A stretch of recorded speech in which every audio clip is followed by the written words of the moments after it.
What's up everybody, Maran here for another weekly update. So before I get into the news for this week, I first want to quickly say that next week's weekly update might be a couple hours late just because of my schedule next week. And so if it's a few hours late, that's why. But I'm going to try and get out one for you guys later on Friday afternoon or early Friday evening. Might be a little bit shorter than a regular weekly update as well, just because I'm limited on time next week. But I'm going to get one out, one way or another. So I just wanted to give you a heads up on that. But for this week's update, lots of interesting stuff here. The first is Rolls-Royce has finally revealed their Cullinan SUV, and man, it is interesting. So it's, of course, the first all-wheel drive Rolls-Royce, and as you can see there, it looks very much like a Phantom, just with kind of a hatch back there and, a little bit higher off the ground, but, not a whole wild departure, but we weren't expecting anything. I mean, this has been teased for months and months and months. We kind of knew what we were getting anyway, but for some details here now, finally. It's actually about 17 inches shorter than a Phantom, but it's 5.6 inches wider,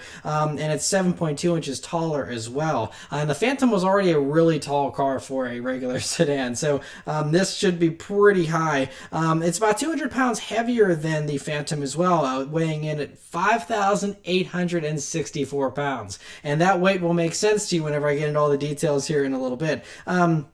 So it uses the same 6.6 liter twin-turbo V12 engine that does 563 horsepower and 627 pound-feet of torque in this application, which I think is like 23 odd pound-feet of torque less than the Phantom. I'm not sure if that's just for pecking order or if it's some other reason. But they say the torque, I think, comes on very, very slightly earlier than it does in the Phantom. Anyway, a couple other unique things here. It has a two-piece rear hatch, much like a Range Rover or a few other vehicles out there. But Rolls-Royce calls it the clasp, and of course, because everything Rolls-Royce, they have to kind of sugarcoat everything and make things all seem nicer, just because it's a Rolls-Royce. And anyway, so the lower part of the clasp can be used for either storage for your hobbies. They had like drone racing as an example, or hunting and things like that, or it can be used to hold the seats in the cocktail table. That's called the viewing suite there, which they teased that a couple of months ago, and I thought that was a pretty funny little inclusion that, if you're the person at your, kid's soccer game that's hanging out in the back of your Rolls-Royce sitting on those seats because regular seats aren't quite good enough, that's going to be pretty funny to see. Other things here, though, speaking of the seating and stuff, the vehicle actually lowers itself 1.6 inches whenever it's unlocked, and then will raise itself up again at 1.6 inches whenever the vehicle is started up. So it kind of kneels down for you, to help you get in a little bit easier. On the inside there, it's mostly a very similar interior to like the Phantom. It has, the same kind of digital gauges and infotainment, and the steering wheel, they say, is a little thicker for a little bit of a sportier feel. The back seats are called pavilion seating. Again, they can't just be regular back seats, but they say that because they sit higher than the front seats, much like many other SUVs. But anyway, it can be had with either a bench there that can easily be folded down if you want the most versatility, or you can have two bucket seats. If you get the bucket seats, there's a center console there with a refrigerator, a drink cabinet, whiskey glasses, champagne flutes, and a decanter, which is awesome, and so pretty luxurious there. And then there's an off-road mode, of course, for the first time in a Rolls-Royce here as well, and it can do decent amounts of off-roading here, although it's not quite as stout as a Range Rover. For example, they say it can wade through 21.3 inches of water, which is 1.7 inches deeper than a Bentley Bentayga, they are happy to point out, but it's still much less than a Range Rover, which I think is like 35 inches of water or something. Anyway, it has this air suspension that has a compressor that actually will extend the strut to make sure that all four wheels stay on the ground even when you're off-roading there. Obviously, there's limits to that, but I think it does its best to try and make that happen. And then in off-road mode, the car will actually use the driving inputs and camera information from the forward-facing camera to figure out what type of terrain the Cullinan is on, and then it automatically will put it into the correct mode. So all you have to do is hit the off-road button, and it has different modes within itself for rough track, gravel, wet grass, mud, snow, or sand. And you can't control those modes. It just does it automatically depending on what the camera sees, which is pretty cool actually. And that's kind of their slogan for the Cullinan here is effortless everywhere. And I think that's the ultimate kind of luxurious thing, is if you don't have to do it and it does it for you, that's even more luxurious than pushing buttons or modes or whatever. And anyway, they didn't have any kind of details or pricing or release dates or anything like that. We just have this info here and some official pictures. But anyway, interesting to see that. For some not so great news here this week, a vehicle that is being killed off is the Cadillac ATS sedan. And this was actually confirmed to CarBuzz by Cadillac's PR spokesman Donnie Norschleicht, who said production of the ATS sedan is ending due to extensive plant upgrades, expansion, and retooling to prepare for the next generation of Cadillac sedans. That last part is important. Next generation Cadillac sedans, plural. So that means there will continue to be multiple, sedans in the Cadillac range, unlike, some of these other companies that are getting rid of sedans. It sounds like GM and Cadillac in particular are committed to them. We already have seen the CT5 Spied, which will be replacing both the CTS and ATS. And then there should be a baby, like front-wheel drive based vehicle that will also slot in eventually down the road as well, possibly called the CT4. But I don't even know if that's in development yet. We just know the CT5 is in development. So guessing I think it's supposed to show up actually by next year. Could be a little bit later, but so I think that's why it's on its way out. Now the ATS Coupe will survive in both its V and regular versions. You can still get it with a 2-liter turbo, the V6, or also the ATS V's V6. And so it's good they're keeping around the coupe at least, because that means, Cadillac still has a coupe, to compete with the C-Class coupes and all that type of stuff, the 4 Series. So that's cool. And, at least the CTS seems to be still sticking around, but no ATS sedan, which is a shame because they seem to be really good. I enjoyed the ATS V sedan that I did review a couple of years ago. And I've never, unfortunately, driven a regular ATS sedan, but I've heard those also are really good handling vehicles for what they are. I actually knew someone that had an ATS that really enjoyed it, and so I'm kind of sad to see them go by the wayside here. But hopefully the CT5 that replaces it will be much better. Anyway, some other stuff here. Dodge has teased the front end refresh for the 2019 Charger Hellcat. So last week we saw the Challenger teaser, which I'll get to more in a minute here. But anyway, now we have a refresh for the Charger coming as well. And we can see they tweaked the grille and there's now air inlets. So the Challenger Hellcat has an air inlet for the Hellcat version there that is built right into the headlight, but we don't have round headlamps here in the Charger, so they just kind of put a little inlet there, I think, to help with better airflow there for the Charger version of the Hellcat for 2019, which is pretty cool to see. But that's all we can really see. Now, it was actually just spied out in the open this past week, confirming it's only going to be the front end that changes. The rest of the vehicle looks the same. But the front end, it's very heavily camouflaged there, especially around the headlights, so we can't really see anything there, although it does seem like if the camo is to be believed, those headlights could possibly extend further up into the fenders now, but that could also just be there to throw people off as well, so I'm not sure which way this is going to go. But anyway, we should have some kind of full reveal this summer for the Charger and the Challenger. And speaking of the Challenger, though, we heard about a twin scoop hood last week, and we have officially seen it spied completely uncamouflaged here with that new twin scoop hood here for the 2019 Hellcats. There's still probably going to be some other changes to the Challengers, obviously not anything exterior wise, but it could be some new trim packages or colors, or maybe even some horsepower bumps or something. We'll have to see. The only other change there you can see, aside from the twin scoops, which do look very cool, I must add, but you can also see it now has a retro Challenger badge there, which we've seen on other Challenger models and trims, but this is the first time it showed up on a Hellcat, so either they're mixing and matching, grills, and that's not a final thing, or they're just going to kind of, maybe this is part of a retro package or something with the twin scoops. You got the kind of more retro grill there, and, bring some more retro looks to the Hellcat a little bit. So we'll have to see. But anyway, again, official reveal hopefully this summer. Something that Dodge officially revealed this week, though, was the police pursuit version of the 2018 Durango. So Durangos have already been in police use already, but they weren't pursuit rated. So this one has been beefed up, so it is pursuit rated now. So it uses the 5.7-liter Hemi V8 with 360 horsepower, 390 pound-feet of torque. The all-wheel drive and 8-speed automatic is, of course, in those. It has a bunch of stuff that's beefed up for police use, such as larger heavy-duty brakes for shorter stopping distances, and better cooling and things like that. Speaking of cooling, though, one cool thing though is it has what they are calling class exclusive tri-zone climate control available. So what they're doing is to make the backseat more canine friendly. So a lot more and more police vehicles have canine units in them, and so they want to have their own climate system if it needs to be different than the drivers and passengers up front. So that's a really cool little feature there, I think, because tri-zone is obviously something you see in a lot of the regular SUVs in this class, and so to have that for the police version is very cool there for the canines. So anyway, interesting to see that. And every year in Germany at the Wörthersee Volkswagen meet, I think that's how you pronounce it. Volkswagen always brings a cool concept to this big, huge meet, and so they sometimes are things that they are going to be bringing into production. Other times it's just fun things, like one year they brought like a mid-engined W12 GTI. But anyway, what they're bringing this year is what is called the Golf GTI TCR, and this is production bound, but only for Europe, not for us here in the States, sadly. But it bumps the power from the 2-liter turbo motor to 286 horsepower and 273 pound-feet of torque, which is a nice healthy bump there. Still front-wheel drive, but it does use the 7-speed DCT. I think that's the one from the Golf R. There's extra radiators for better cooling, and it also has a higher top speed of 164 miles per hour, which is, again, crazy for a GTI.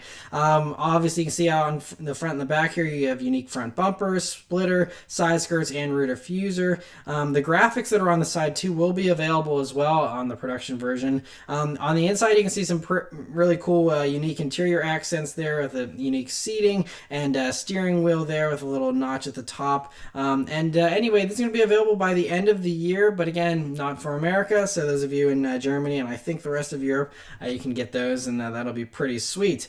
Something that is coming to the States, thankfully, is BMW has officially revealed the 2019 M5 Competition Edition. So last week we got a few details that kind of leaked out, wasn't totally accurate.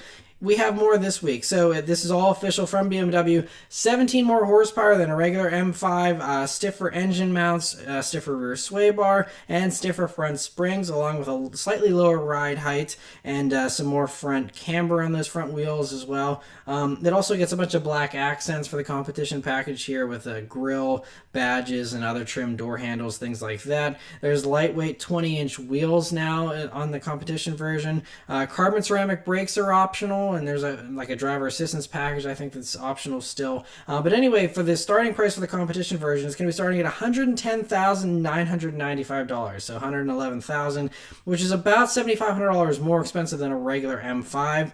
And they're going to be starting to build those in July, so pretty cool to see that. Some other BMW news here real quick is that Wilco Block on Instagram, he posted 2 pictures of the interior of the new 850i M Sport, which we've seen and spied tons of times, and we'll be getting a full reveal here very soon. But what we can see from these 2 shots, it looks very cool here, especially with the red interior. But it does look like that center console has a lot of buttons, and so yeah, we'll have to get a closer look at that to kind of confirm how confusing that will be. But seems a little busy there in that center area. Anyway, the official reveal will be next month finally for that. So anyway, cool to see those. Audi was spied testing the new S8 here this past week, and I just talked about the S8 last week, and some possible engine options for it. There's a possibility of it getting the e-hybrid stuff from the Panamera as well for a top trim like S8 Plus or something. They might call the S8 E-Tron. Anyway, though, you can see here it's basically completely uncamouflaged. It just doesn't have any badging on it. But you can see the mild body kit that kind of extends down more there, and it's got some sportier wheels, quad exhaust, which is a signature S thing. So because it looks so ready to go, hopefully it won't be too much longer until it's officially revealed with all the details. Other Audi news here is they also were spied testing the RS Q8. So we've seen the regular Q8 spied, the SQ8 spied, and now the RS Q8.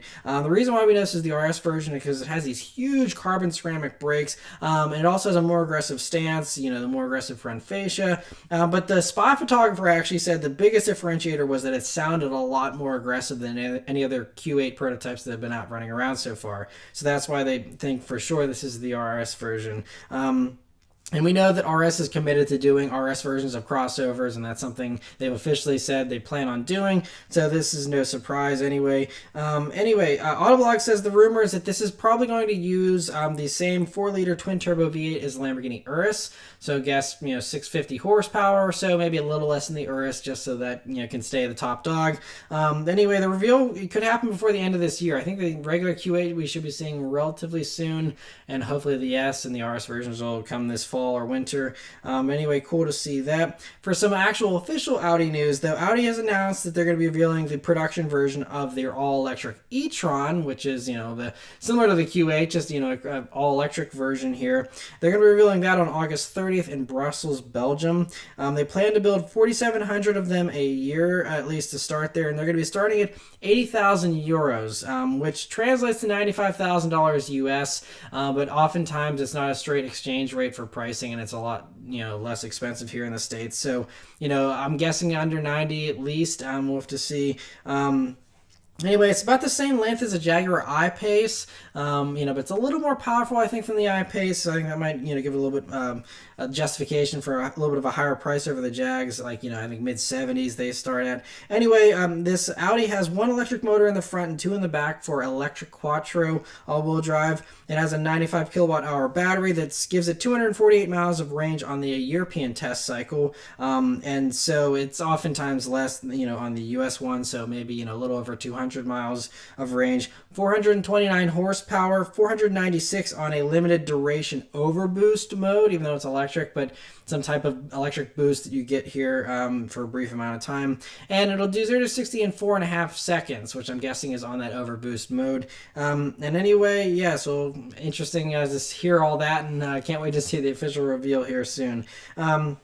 Another electric crossover that'll be a lot more affordable that was officially revealed was the production version of the Kia Niro EV for 2019. So we only have 3 pictures here of it. The main exterior differences you can see are the blocked off grille that has the charging port in it and the blue accents. We already know these are going to have a 64 kilowatt hour battery that does supposedly 280 miles of range on a European test cycle, but probably, again, closer to about 250 miles of range, because this basically is going to be using the same, I think, battery pack as the Hyundai Kona Electric, which does, I think, about 250 miles on US range. So probably, I'm guessing, something around there for America here. And anyway, we don't have any pictures of the interior or any kind of official numbers for horsepower or anything like that. But the full reveal is supposedly going to be at the Paris Motor Show in October. So a little bit of a wait for that, but anyway, interesting to see that. And it's another week, which means it's basically time for another new Lotus. They seem to be putting out something at least once a month recently. And so anyway, Lotus, this week's special edition car we're not going to be getting here in America is the Exige Sport 410, which is basically like the new 430 version, which was like, I think, a track-only thing, and so this one is a road-legal version. It runs the supercharged 3.5-liter V6 with 410 horsepower, 310 pound-feet of torque, and a package about the same weight as a new Miata. So 410 horsepower to new Miata. Sounds pretty amazing. These things must be a blast to drive. I wish we got them here in the States. 0 to 60 in 3.3 seconds, 180 mile per hour top speed, and they have 6-speed manual as well. So sounds like an absolute blast of a driver's car. Anyway, so cool to see that for those of you over in Europe that can get those. Some other British car news is Aston Martin has revealed a couple new things this week. First is they're making a final Vantage edition. I think they were planning on being done with this old Vantage, but a customer requested they build 14 more cars for some reason. But it's very cool. It's called the V600. They're going to build 7 coupes and 7 convertibles. It uses the naturally aspirated V12 that's bumped up to an all-time high for that engine of 600 horsepower, naturally aspirated from this V12. To put that in perspective, the twin-turbo V12 in the DB11, I think, does like roughly 600. So this is doing it naturally aspirated. Let's talk about a screamer. And it's paired to only the 7-speed manual. So whoever this customer is that begged for this, he definitely has good taste, or she. But anyway, it's just kind of funny they're sticking with this old Vantage, not putting it into the new one, but that'll come down the road. Anyway, I also see it's got a new hood there with some bulges and circular vents that also look very cool. New fender vents that resemble the ones on the new Vantage. And overall, it's a really sweet look. And yeah, I think they're saying they're not all sold out yet. So if you really want one of these and have a blank check to write for whatever, then yeah, go for it. Those sound pretty sweet. Other little two Aston stories here are little teasers. The first is Aston. I don't think it was an official thing they wanted to put out, but someone discovered there's a DB11 AMR page on the Aston Martin website that you have to have a password to log into. So that, I'm guessing, is... now, we know there's a new DBS coming, the DBS Superleggera, they're going to be calling it. It's going to be over 700 horsepower, maybe even 800 horsepower some. That's going to be the more mass-produced one. I think this AMR is going to be some limited thing that might be more, stripped-down race car kind of version. But it still seems strange if they're going to be revealing the DBS soon to have this at the same time. That's kind of also based on the DB11. So anyway, we'll have to see how that pans out. But the last little thing here is Aston has also shown a single image from the Lagonda brand, which is going to be all electric now. They're kind of luxurious all electric brand. They have a single teaser image here of their SUV. I put it in quotes because it's basically just a lifted wagon version of the Vision concept sedan that they showed at Geneva. Just has, again, a little bit of a wagon design there and a little bit higher off the ground. But anyway, that's coming in 2021. That one's actually coming first. The sedan's coming later. And of course, it's just a sketch, so it looks very wild looking and it'll be toned down a lot for production. But anyway, interesting to see that nonetheless. Volvo this past week has announced that their next infotainment system is going to be running Google Assistant and will be an actual Android-based system. And I'm not sure if they're doing this change because of some of the complaints about the speed in Volvo's current infotainment system. It's a little slow to boot up for a lot of people, but I'm not sure. I think a lot of it is they just want to add more functionality, and I think it's going to be a really cool system. It's going to have Google Maps baked into it as well, so they don't want it to rely on your smartphone because that slows things down as well. So they want to have it all just baked right into the system there. And then you'll be able to control the car's interior functions like air conditioning and things like that with voice commands, and you'll be able to also install, according to them, thousands of in-car apps for various different things, I guess. And so anyway, cool to see that. They didn't really give any kind of release date on when this is going to be in Volvo production vehicles or anything, but hopefully it's not too far off here. Chevy this past week has announced the RST performance package that they offered last year on the Tahoe is going to be available now on the Suburban as well. So that means you get an upgrade to the 6.2 liter V8 engine with its 420 horsepower and 460 pound-feet of torque, but it also means you get it now with the 10-speed automatic, which is a lot quicker, and you also get magnetic ride control there in the Suburban, which makes for a pretty cool large SUV. It sounds pretty stout. The 6-piston Brembo brakes and Borla exhaust are also optional like they were on the Tahoe, but you can add those on as well if you'd like. So cool to see that. So last two stories this week actually are also from General Motors. Here, Chevy was also spied testing the Colorado ZR2 Bison this week. So recently we saw the Bison name was trademarked, and it's based on, I think it's the AEV concept that they had at SEMA. And so basically this is just an even more off-road ready version of the Colorado ZR2, which you can clearly see. Also includes a snorkel air intake, which is very cool there on the passenger side. So it should be very impressive for going, through water and, all kinds of other off-road things they're going to have. You can see some camo there to hide what's going to be a new grille, most likely, redesigned bumpers, and, some other stuff that'll be going on there. And so anyway, cool to see that, but who knows when that's actually going to arrive. Something else that is really futuristic, and who knows if it'll ever, actually turn out to be made. But GM Inside News found these interesting patent images that GM's working on to make cars actually transform. So I think they're really excited about being in the Transformers movies and want to kind of make it a little bit of reality. But it makes a lot of sense. This is really ingenious, whoever thought of this. So they call it a method and systems for reconfiguring a vehicle geometry. basically, it's body panels and roof panels that can adjust to accommodate more or less passengers, or none at all. So you can have morph from a sedan to a minivan type thing and have room for more people there.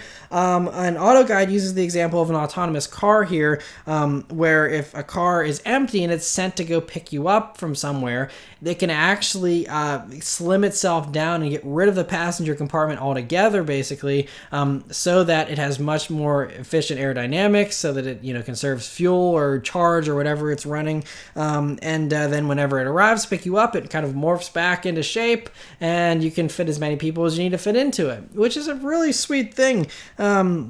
And so the way that they say they plan to do this is they want to have the roof split apart there at the top and kind of slide down the sides, basically like the glass windows do in your actual doors already. It's kind of a similar thing, just you'd have really wide body panels there with gaps to allow it to kind of slip down there. But they also have an idea that they introduced in these patents for side body panels. I don't know if this is in the same body, because this would be really hard to do both the roof thing and the side thing, but they want to have side body panels that can also slim down and get more narrow, so the car can kind of shrink itself inward, so it can fit better in parking spaces, and so it can you have more efficient use of space there to park itself, obviously in an autonomous world where, again, you send your car off to park itself and then it goes into a tiny little narrow slot and slims itself down and zips into a little alleyway or something, which again this stuff is really futuristic, something you'd see in some type of science fiction movie or something. And maybe this is the future, maybe they could find a way to work something like this out. But again, this is so far off. I mean, just regular fully autonomous cars are already so far off that, for something like this to come in addition to that, I mean, you're looking at probably 50 years. But it's cool that they're, working in these patents, and let's wait and see, if that ever does see the light of day. But anyway, some pretty cool stuff there from some GM engineers. But that's it for all the news this week, guys. Let me know your thoughts about everything in the comments below. Thank you guys very much for watching. I'll see you next week. Take care.